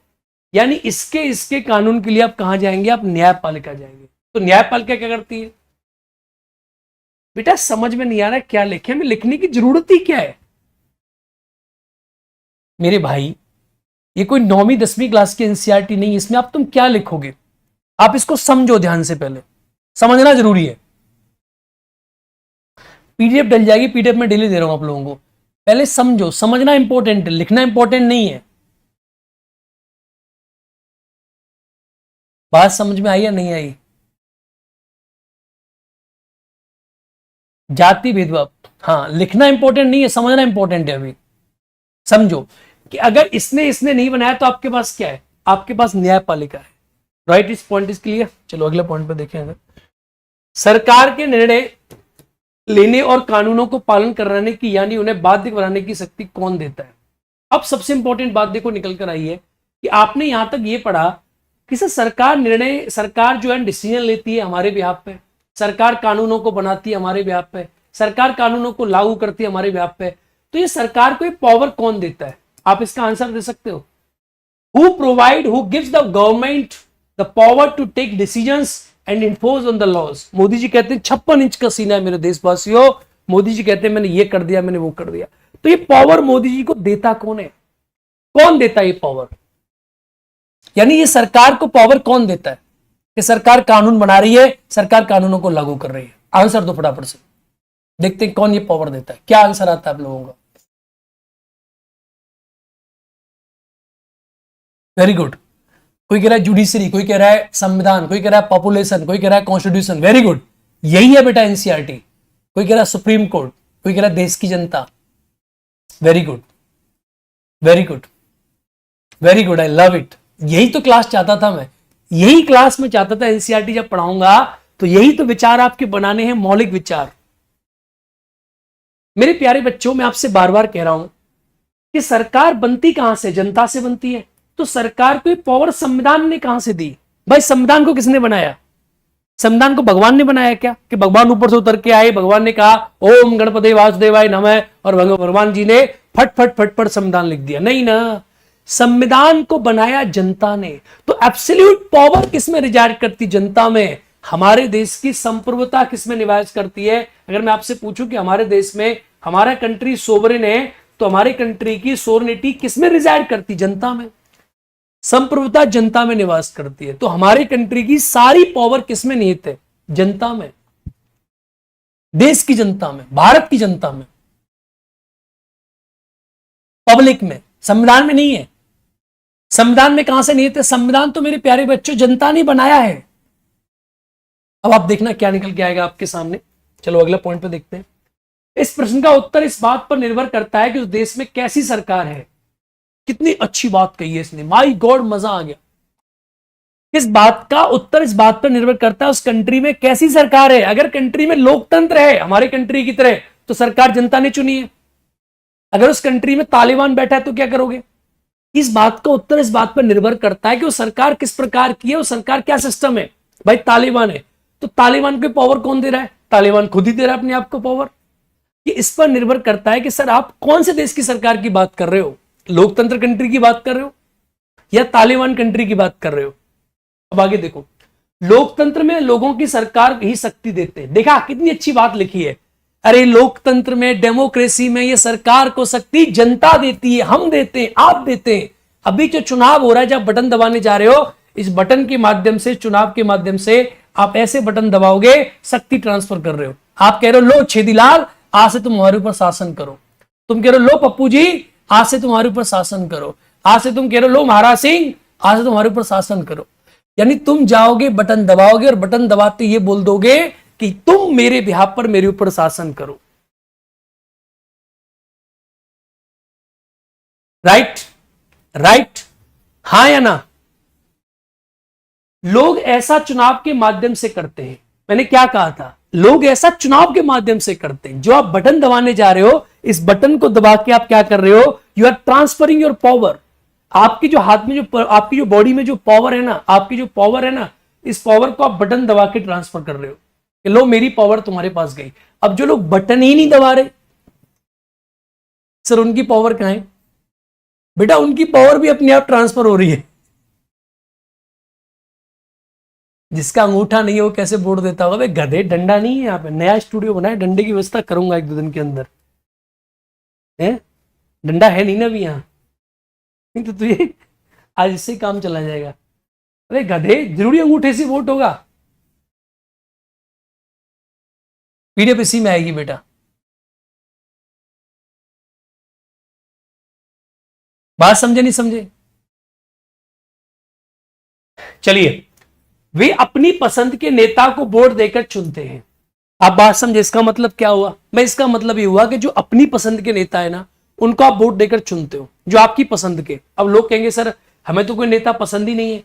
तो मेरे प्यारे बच्चों, आप नोटा पे बटन दबाओ, आप नोटा को जाकर देखो। अभी आप नोटा को जाकर चुनो कि सर आप क्या कर रहे हो। भाई आप ये कर रहे हो कि आपको जो लोग पसंद है, आप अपनी पसंद के नेता को जाकर चुन रहे हो। ये तो चुनाव है, और जो आपने अपनी पसंद का नेता चुना है वो आपके ब्याह पे काम करता है। इधर देखो, एक बार चुन लिए जाने के बाद भी यह लोग सरकार बनाते हैं। यानी अगर कोई आदमी चुना नहीं गया तो सरकार नहीं बना पाएगा, एक बार चुनेगा तो सरकार बनेगी। लोकतंत्र में सरकार को अपने निर्णय एवं उठाए गए कदमों का आधार बताना होता है और सफाई भी देनी होती है। कितनी अच्छी बात कही है। अब देखो यहां समझने की पॉइंट करना, क्या कहने की कोशिश कर रहा है कि लोकतंत्र में सरकार को जो पावर दी है वो जनता ने दी है। किसने दिए? जनता ने दिए। और जनता की जो पावर होती है, जो सरकार हमारी कंट्री में बनेगी, उस सरकार को जो निर्णय सरकार लेगी, कल को मोदी जी ने कोई काम किया, कल को योगी जी ने कोई काम किया, तो लोकतंत्र में सरकार को अपने निर्णय और उठाए गए कदमों को आधार बताना होता है कि हम ऐसा काम क्यों कर रहे हैं।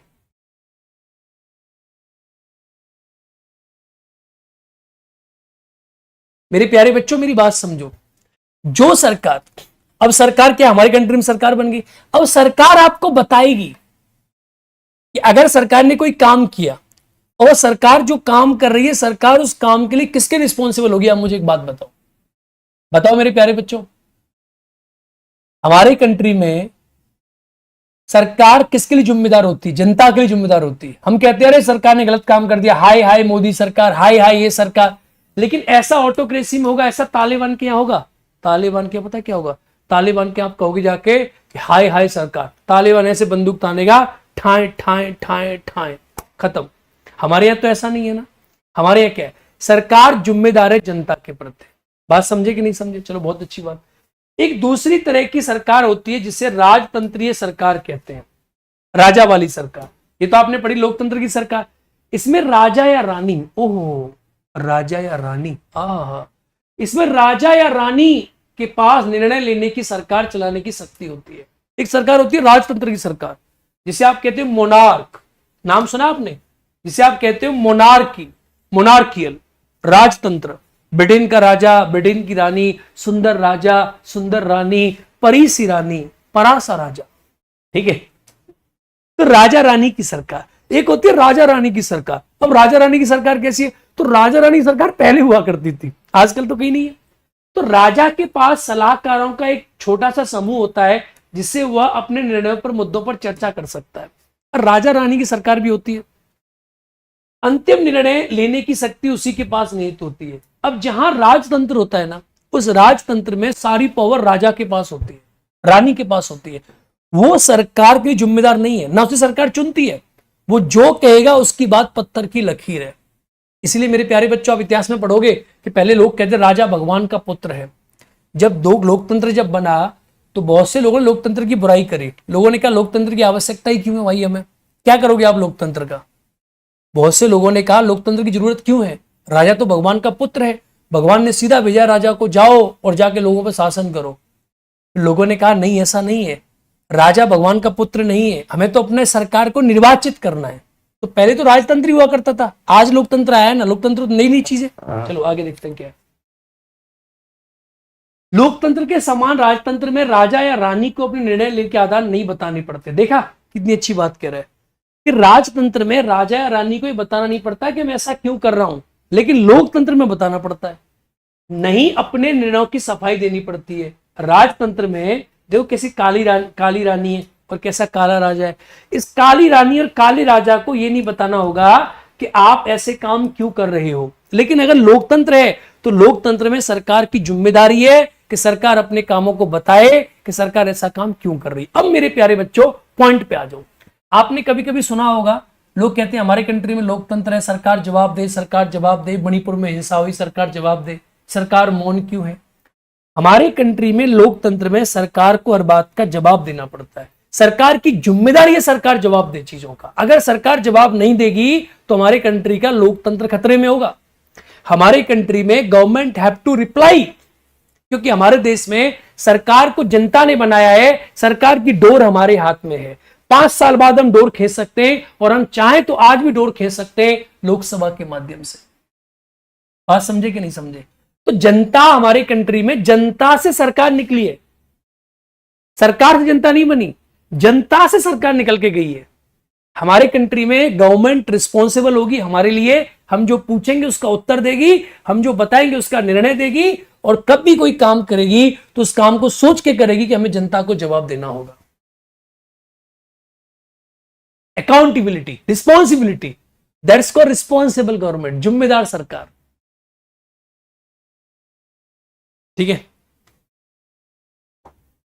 भारत एक लोकतंत्र है। लोकतंत्र सरकार क्या होती है? भारत एक लोकतंत्र है। इस लोकतंत्र की व्यवस्था को पाने के लिए हमने लंबी लड़ाई लड़ी है। देखो अब क्या कह रहा है मेरे प्यारे बच्चों, क्या इंडिया में राजतंत्र फाजतंत्र नहीं है, इंडिया एक लोकतंत्र है। और लोकतंत्र क्या होता है? अब आपकी समझ में आया? अगर मैं आपसे पूछूं मेरे प्यारे बच्चे सरकार क्या है, आपकी समझ में आई? 3 क्वेश्चनों के आंसर देंगे फटाफट से। ये बात समझ में आई सरकार क्या है गुरुदेव? मेरे प्यारे बच्चों ये समझ में आया गवर्नमेंट क्या है? गवर्नमेंट क्या है? Is that clear? सरकार क्या है समझ में आया?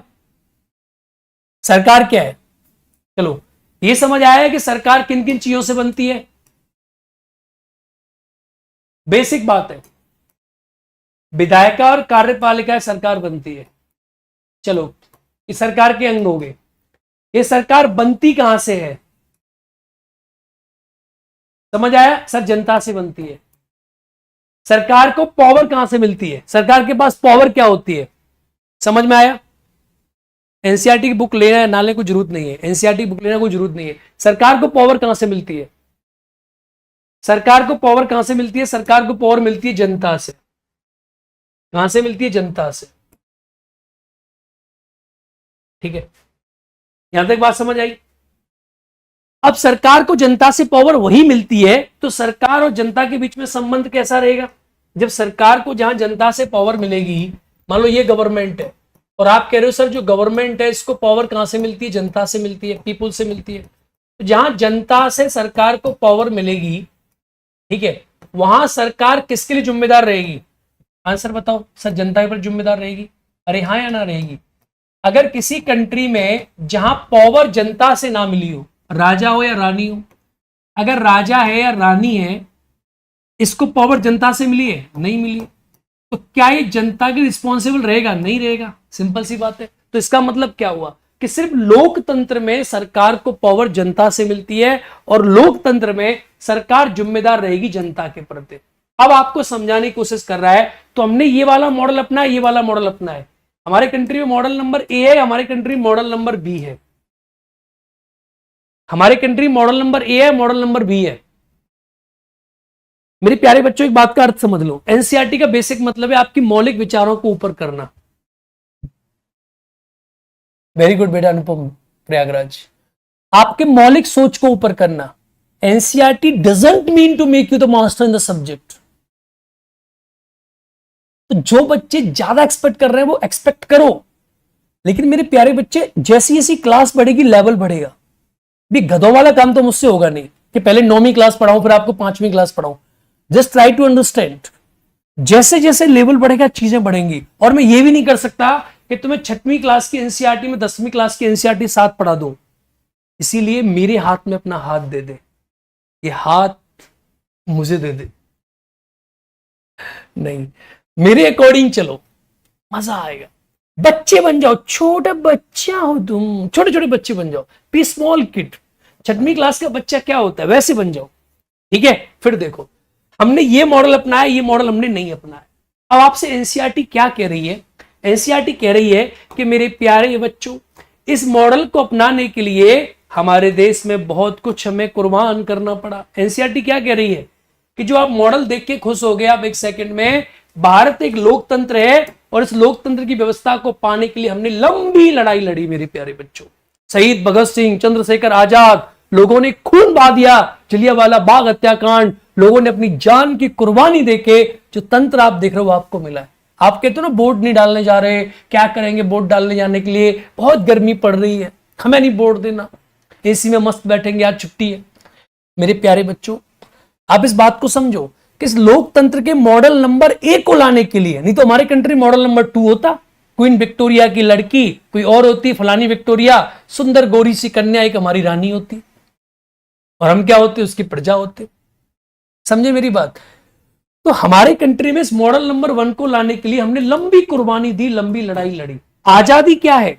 आजादी वजादी कुछ नहीं है। हमारे कंट्री में लोकतंत्र की सरकार की व्यवस्था करी गई है, यही हमारी आजादी है। मेरे प्यारे बच्चों आगे देखो, संसार में और भी कई देश हैं जहां लोगों ने लोकतंत्र की लाने के लिए संघर्ष किए। अफ्रीका को देखो आप, अमेरिका को देखो आप, ऐसे और भी कंट्रीज हैं। भाई साहब लोकतंत्र को लाना कोई नॉर्मल चीज नहीं थी।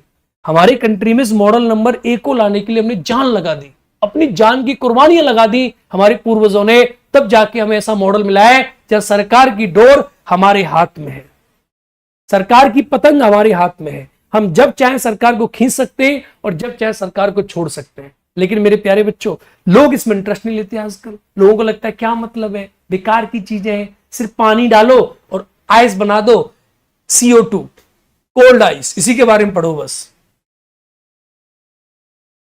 है नहीं, सरकार के बारे में नहीं पढ़ोगे तो बेकार है सब पढ़ना, सारी पढ़ाई बेकार है। अच्छे अच्छे साइंटिस्टों को सरकार उठा के जेल में भेज देती है, तो क्या फायदा हुआ कि तुम जो है इधर से कह रहे हो कि इधर से जो है गुरुजी ये नींबू में सिट्रिक एसिड है, इसको डालोगे तो दही बन जाएगी। अबे तुम दही बनाते रहोगे वह जेल में जाके। तो हमारे कंट्री में सरकार की जो पावर है ना, वो जनता से निकली है, गवर्नमेंट से पावर निकली है। राइट, चलो अगला पॉइंट देखो, अगला पॉइंट क्या कहता है, अगले पॉइंट पे आओ। ऊपर बताया जा चुका है कि लोकतंत्र में मुख्य बात यह है कि लोगों के पास अपने नेता को चुनने की शक्ति होती है। मेरे प्यारे बच्चों, बहुत बड़ी पावर है। आप देखो चाइना में देखो शक्ति नहीं है, अफगानिस्तान में देखो शक्ति नहीं है, कहां शक्ति है लोगों के पास? शक्ति नहीं लोगों के पास। इंडिया में लोकतंत्र में लोगों के पास नेता चुनने की शक्ति तो है। अब जो लोग इस शक्ति को प्रभावित करना चाहते हैं वो लोग खराब लोग हैं, लोकतंत्र खतरे में हो जाता है। कोई नेता आपसे कहता है भारत का लोकतंत्र खतरे में है, क्यों खतरे में? अगर आपने लोगों को चुनने की जो शक्ति है उसे खत्म कर दिया, अब लोगों के पास चुनने के विकल्प आपने खत्म कर दिए, एक ही आदमी चुनाव लड़ेगा, या आपने चुनाव की मशीन खराब कर दिया, कुछ और काम कर दिया, यही पॉइंट है कि लोकतंत्र खतरे में आ जाता है। क्योंकि हमारे देश में सरकार वैसी चाहिए जो जनता ने निष्पक्ष रूप से चुनी हो। आगे देखो, इसीलिए एक अर्थ में लोकतंत्र लोगों के ही शासन होता है। क्या बात कह दी, वाह वाह वाह वाह। कह रहा है कि लोकतंत्र में जनता ही चुनती है सरकार को, इसीलिए लोकतंत्र का मतलब है गवर्नमेंट ऑफ द पीपल, जनता की सरकार होता है लोकतंत्र। राजतंत्र ऐसा नहीं है भाई। लोकतंत्र जो है, in sense democracy is the rule of the people, the rule of the people, जनता की सरकार है। लोकतंत्र में मूलभूत विचार यह है कि लोग नियमों का बनाने में भागीदारी बनकर खुद शासन करें। क्या बात कहता है? कह रहा है in democracy the fundamental idea democracy is that people should government govern themselves by the participating in the making rules. कहता है लोकतंत्र में खुद जनता को अपनी भागीदारी देके जनता शासन करती है। लोकतंत्र के अंदर गवर्नमेंट खुद पार्टिसिपेट करती है, जनता भागीदारी करती है और जनता भागीदारी करके अपने नियमों का निर्माण करती है। आज के समय में लोकतंत्र सरकार का प्राय प्रतिनिधित्व लोकतंत्र कहते हैं। In today's time democratic government is often called representative democracy. बहुत अच्छी बात है। देखो दो शब्द यहां पर निकल कर आए। एक शब्द आपने लोगों ने देखा, एक शब्द निकल कर आया था, देखो गौर करो रे, जो बच्चे पढ़ रहे हैं वो ध्यान से गौर करेंगे।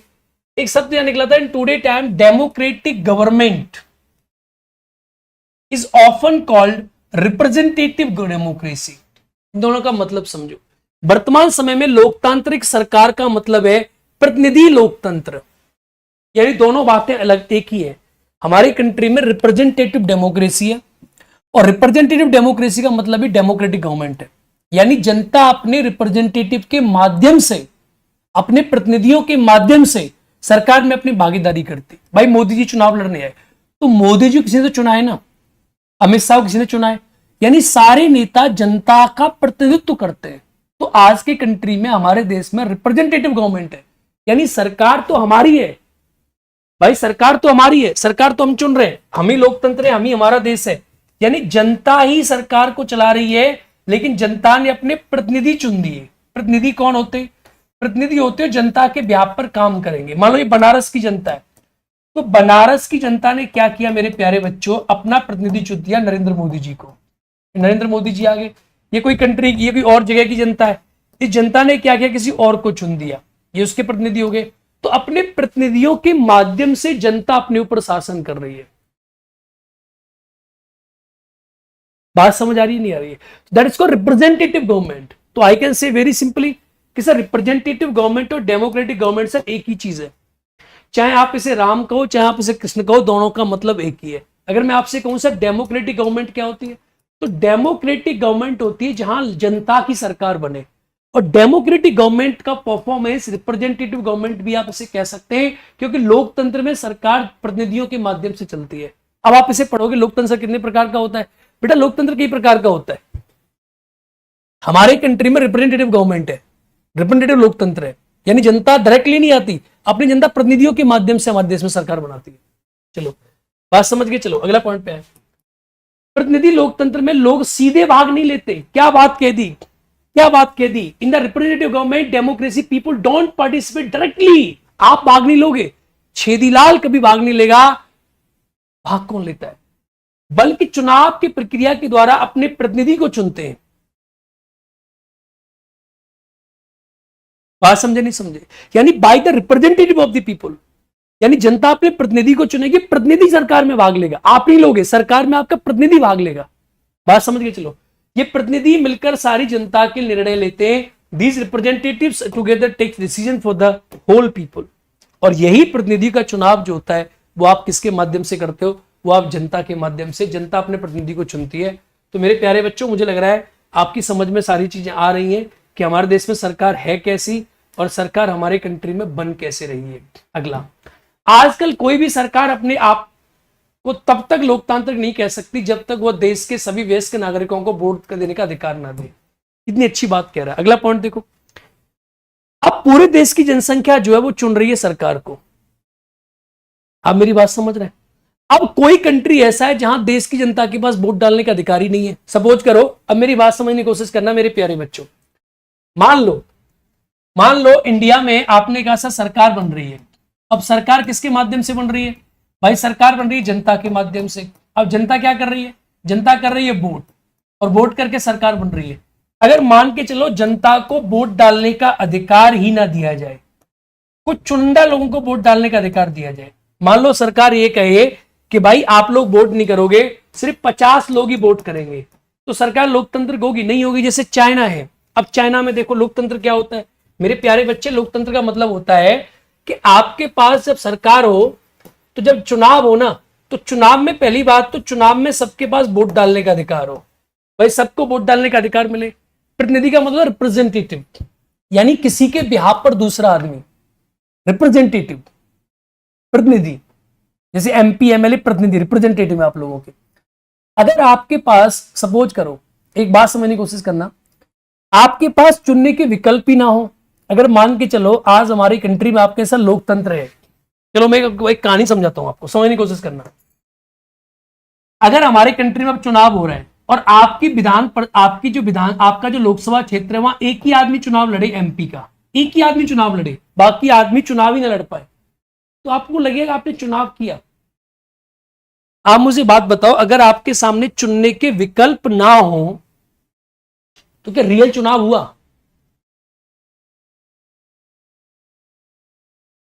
चुनाव हुआ? नहीं हुआ। चाइना है। अब चाइना में वहां रिप्रेजेंटेटिव भी नहीं है, एक ही आदमी चुनाव लड़ेगा, उसको आपको वोट देना है, तो चुनाव हुआ ये? तो बेकार हो गया। भाई जब आपके पास चुनने के विकल्प भी ना हो तो क्या चुनाव हुआ? आपके घर वाले आपसे कहते हैं बेटा आपको लड़की से शादी करनी है, और लड़की एक है। आपके घर वाले कहते हैं आपसे कि बेटा मनपसंद शादी कर ले, या लड़की से कहते हैं लड़के वाले कि बेटा मनपसंद शादी कर ले। अब मनपसंद शादी करने के लिए एक ही लड़का आपके सामने हो, वो भी काला लड़का। अब काला लड़का एक ही आपके सामने हो, तो आप बताओ इसे आप कहोगे कि आपने मनपसंद शादी करी है? तो इसे लोकतंत्र कहोगे? भाई शादी तो आपने करी, चुनाव भी आपने किया, तो आपके पास चुनने का विकल्प ही नहीं है, एक ही विकल्प है, इसे आप लोकतंत्र कहोगे? चाइना में क्या एक ही आदमी है, उसको ही आपको वोट डालना है, एक ही पार्टी, उसको आपको वोट डालना है।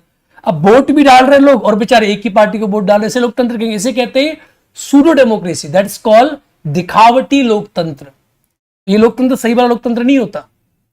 अगर आपको किसी के साथ शादी करनी है, मनपसंद शादी करनी है, घर वाले कह रहे हैं अपनी मन से शादी कर ले मेरे प्यारे बेटा, पर एक ही आदमी आपको पकड़ा दिया, इससे शादी करनी है, मन पसंद करनी है, वैसे क्या पसंद करोगे? तो दैट्स द पॉइंट। लोकतंत्र का मतलब सिर्फ चुनना नहीं है, चुनने के विकल्प होना भी बहुत जरूरी है, सही लोकतंत्र बनता है। अगर विकल्प नहीं होंगे तो क्या चुनाव करोगे आप? विकल्प होना बहुत जरूरी। सेकंड, चुनाव निष्पक्ष होना चाहिए। अब ऐसा नहीं कि आप मोहर लगा रहे हो इस वाले चुनाव पर, चुनाव की वोट जा रही है आपकी एक ही जगह, एक ही जगह, एक ही जगह, एक ही जगह, एक ही जगह वोट जा रही है। बेटा कई लोगों का मजा ऐसी लेता हूं कि मैं खुद काला हूं, तो किसी को बुरा नहीं लगेगा ना।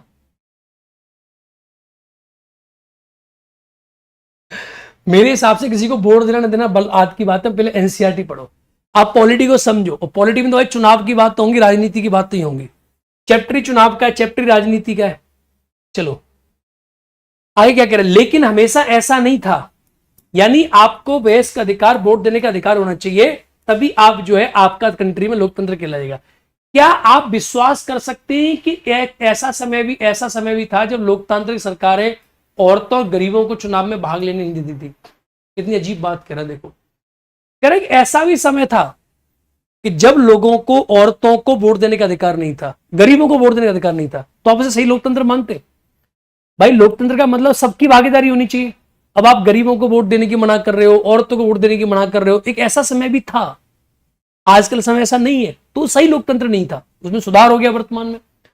अपने शुरुआती दौर में सरकारें केवल उन्हीं पुरुषों को वोट देने का अधिकार देती थी जो पढ़े लिखे थे और जिनके पास अपनी संपत्ति होती थी। सही बात कह रहा है ये। शुरुआत के समय में जब लोकतंत्र बना था तो उन्हीं लोगों को वोट देने का अधिकार था जो पढ़े लिखे थे, जिनके पास प्रॉपर्टी थी। आज सबके पास है, लेकिन आज का लोकतंत्र सही लोकतंत्र है। और लोकतंत्र को मजबूत आप कैसे बनाओगे? जब आपके पास निष्पक्षता हो, ट्रांसपेरेंसी हो। लोग कह रहे हैं हम वोट डाल रहे, वोट सही जगह नहीं जा रही, तो सरकार को चेक करना चाहिए वोट कैसे जा रही है, कहां जा रही है। जितनी निष्पक्षता होगी उतना लोकतंत्र मजबूत होगा, और जितनी निष्पक्षता कम होगी उतना लोकतंत्र कमजोर होता चला जाएगा। इसका मतलब था कि औरतें और गरीब और अशिक्षित वोट देने का अधिकार नहीं था, लेकिन आजकल तो है। ऐसी स्थिति में देश उन्हीं नियमों को सारे चलते थे जो नियम गिने चुने पुरुष बनाते थे। आजकल तो ऐसा नहीं है। भारत में आजादी से पहले बहुत ही कम लोगों के पास वोट देने का अधिकार था, इसीलिए जनता ने संगठित होकर वोट देने के अधिकार की मांग की कि भाई सबको वोट देने का अधिकार दो। आज हमारे कंट्री में सबके पास वोट देने का अधिकार है, और यही रीजन है कि हमारी कंट्री में इलेक्शन कमीशन को ऐसा बनाया गया है कि हर आदमी को वोट देने का अधिकार दे, हर आदमी अपना वोट कर सके। गांधी जी समेत कई नेताओं ने इस अन्यायपूर्ण व्यवहार का विरोध किया। उन्होंने जोर शोर से यह मांग उठाई, देखो, they also raise their demand for the loudly, कि हमें वोट देने का अधिकार दो। इन 1931 यंग इंडिया पत्रिका में लिखते समय गांधी जी ने कहा था, मैं ये विचार सहन नहीं कर सकता कि जिस आदमी के पास संपत्ति है वही वोट दे सकता है। इन 1931 में महात्मा गांधी ने कहा था यंग इंडिया मैगजीन में, Gandhi ji said can not be bear the thought that the man who has property can vote, यानी संपत्ति जिसके पास है सिर्फ वही वोट देगा। इसका क्या मतलब हुआ? भाई वोट तो आदमी का अधिकार है, वोट तो आदमी को देना चाहिए, हर आदमी को वोट देना चाहिए। चलिए, लेकिन वो आदमी जिसके पास चरित्र है, संपत्ति, शिक्षा नहीं है, वो वोट नहीं दे सकता। जो दिन भर अपनी पसीना बहाकर ईमानदारी से काम करता है वो वोट नहीं दे सकता, क्योंकि उसने गरीबी आदमी होने का गुनाह किया। ये महात्मा गांधी के विचार थे। महात्मा गांधी ने कहा जिस आदमी के पास चरित्र है, कैरेक्टर है, जिसके पास पैसे नहीं है, जो आदमी गरीब है, जो पसीना बहाता है, जो मेहनत करता है, वो आदमी वोट नहीं दे सकता। ये तो बहुत गलत बात है। तो महात्मा गांधी ने इसलिए ट्राई किया, कोशिश करी, अंग्रेजों ने बाद में वोट देने का अधिकार दे दिया था। धन्यवाद। तो आज का जो क्लास था आपका यही खत्म हो रहा है, और आज की क्लास में सिर्फ करेक्ट्स आप लोगों ने निकाला। पहला करेक्ट्स जो है सरकार क्या है, अगर आप थोड़े से सही तो अपने भाषा में लिखना, घर जाके लिखना सरकार क्या है, what is the government. Second point है सरकार के प्रकार कितने प्रकार के हो सकते हैं, जितने आपने अभी पढ़े हैं। सरकार के अंग, प्रकार नहीं, सरकार के अंग जितने मैंने आपको पढ़ाए, कार्यपालिका, विधायिका, इन तीनों का काम क्या है, और न्यायपालिका एक प्रकार से क्या काम करती है।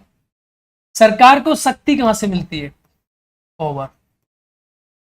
सरकार पावर कहां से ड्राइव करती है? शक्ति कहां से मिलती है सरकार को? और लोकतंत्र सरकार का असली मतलब क्या है? लोकतांत्रिक सरकार का असली मतलब क्या है? What is the real meaning of the democratic government? इन सारी बातों को आप एक बार पढ़ के आना, समझना। ये पीडीएफ आपकी डल जाएगी। कल से क्लास की टाइमिंग आपकी 10 बजे से लेकर 12 बजे तक है, तो कल भी आपकी क्लास चलेगी 10 से 12, 2 घंटे आपकी क्लास की टाइमिंग है। कल मिलते हैं 10 बजे मेरे प्यारे बच्चों। आज के लिए इतना ही काफ़ी है। क्लास चल गई, भगवान के लिए बहुत बहुत धन्यवाद इस बात के लिए। मैं बहुत प्रसन्न महसूस कर रहा हूँ कि मेरी आज क्लास चल गई है, ठीक है, एंड होपफुली आपको भी अच्छा लगा होगा। तो आज के लिए इतना ही काफ़ी है। बाय बाय, नमस्कार, जय हिंद दोस्तों। सी यू गाइस टुमारो।